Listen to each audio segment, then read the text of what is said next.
مایوسیاں محسوس ہونے لگے تو مہربانیاں گننا شروع کر دیں۔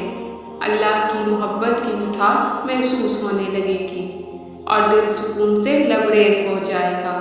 جو اللہ والے ہوتے ہیں وہ کسی کا دل نہیں دکھایا کرتے، بس تم اس رب کو راضی کر لو، پھر دیکھنا تمہارے خلاف لوگوں کی سازشیں ناکام ہوتی ہیں۔ جب تم دوسروں کے دکھ مٹانے لگو گے تو تمہارا درد اللہ مٹائے گا۔ وہ وقت جب اللہ کے مہربان ہونے پر یقین کرنا بہت مشکل ہوتا ہے، انہی لمحوں میں اس کی ذات پر کیا گیا یقین معجزوں کا باعث بنتا ہے۔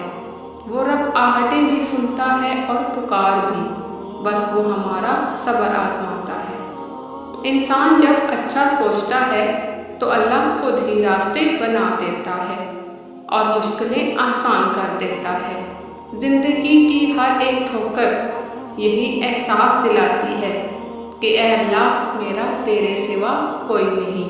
اس کائنات میں صرف اللہ کی رحمت کی دکان ایسی ہے جہاں خریداری کے لیے اگر جیب میں کوئی نیکی نہ ہو تو آپ ہاتھوں پر کچھ آنسو رکھ کر جو چاہیں لے سکتے ہیں۔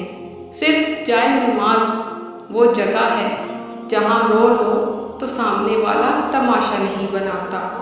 حضرت محمد صلی اللہ علیہ وآلہ وسلم سے پوچھا گیا، اللہ کے رسول صلی اللہ علیہ وآلہ وسلم کون سی دعا زیادہ سنی جاتی ہے؟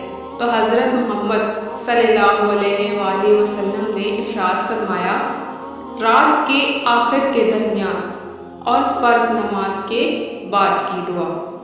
رب سے مانگنے کی عادت بنا لو، کسی چیز کی کمی نہیں رہے گی۔